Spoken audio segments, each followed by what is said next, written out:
On this episode of ResiWeek, somebody has hacked into a Ring camera. What dealers can do to prevent that from happening in the future. Selling human-centric lighting to your clients. And the middle market for residential dealers. All that and more. Next on ResiWeek. The network for the AV industry. What are you listening to? This is AV. This is AVNation. This is AVNation. This is ResiWeek, episode 202, recorded Monday, December 16th, 2019. Two-factor authentication. Support for AVNation is brought to you by Access Networks. This is ResiWeek, the weekly look at the residential audiovisual space. My name is Tim Albright. I am your host in for the, vacationing.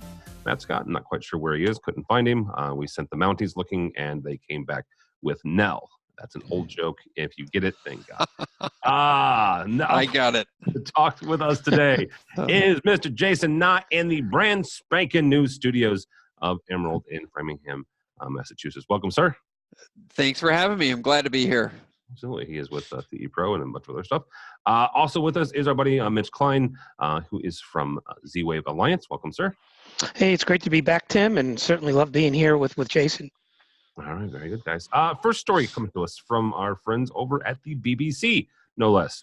Quote unquote, Santa hacker speaks to girl via smart camera. If you didn't catch this story, there is a link on this episode's page.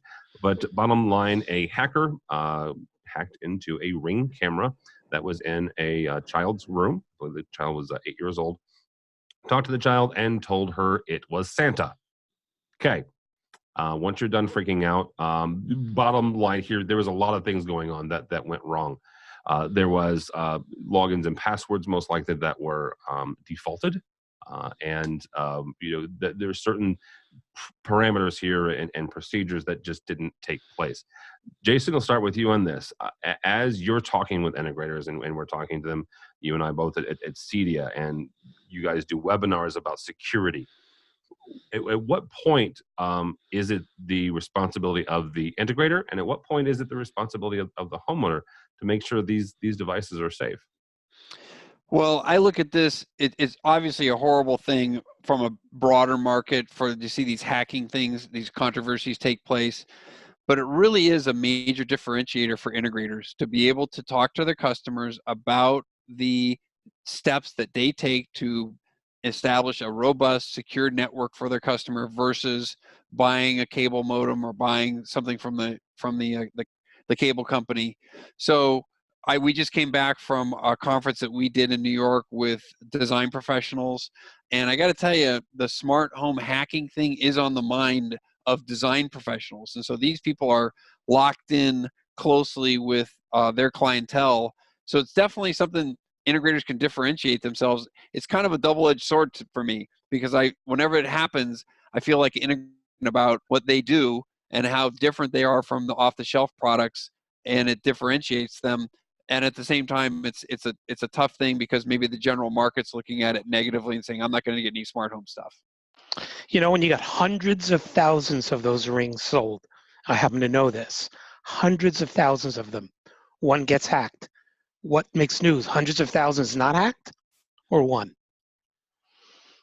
Okay, right? But it was a pretty substantial. I mean, yes, the story was sensational, but bad things could have happened, Mitch. You're talking about somebody who we don't know who this person is, hacking into the camera of an 8-year-old girl's room.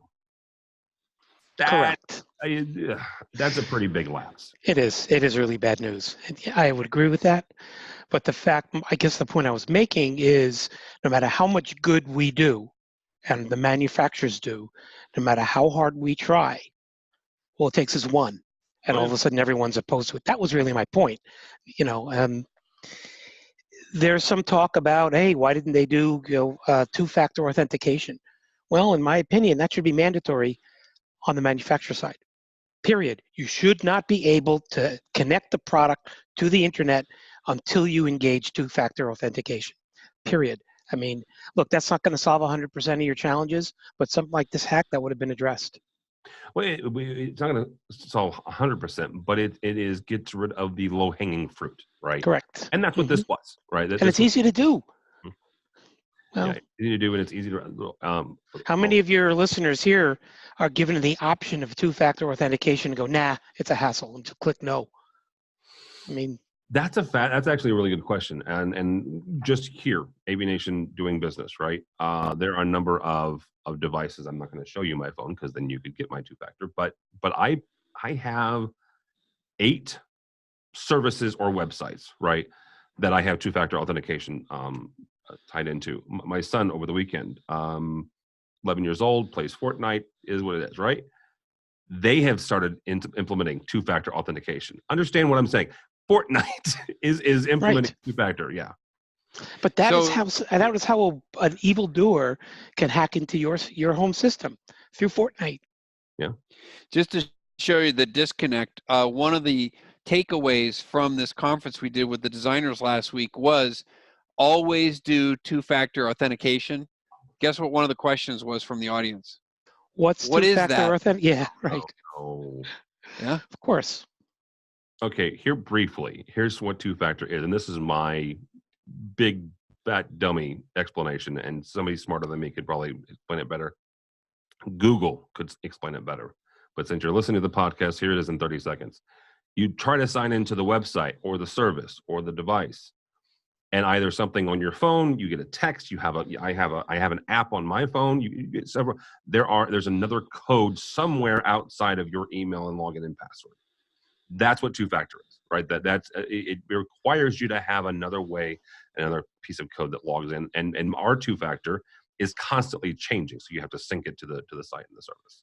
Yeah, that's it. Okay. Or my Apple Watch, whatever. Or my wife goes to log into the banking and I get the two-factor. Mm-hmm. That's even smarter, yeah. My wife doesn't think so, but I think it's pretty smart. Here's the other thing to make sure you always include when you're doing that definition, Tim. Mm-hmm. It's free. Because that was one of the questions that was asked is after we explained what it was, first question was, how much does this cost? So I think it's important to always remind the customer it's free. Well, here's the other thing. There are 2 services off the top of my head that we get a discount for. Not just is it free, they're paying us money to enable two-factor authentication. I think it's like a 5 or 10% discount on our monthly bill. Wow. So, yeah. You might want to, if you're an integrator, encourage your clients that way. Hey, we'll give you so much off of your bill if you do that. So thank you so much for watching the first segment of this week's ResiWeek. To see the entire episode where we talk about human-centric lighting and middle market for residential dealers, click on the link below. Go by the website, avnation.tv. That's avnation.tv.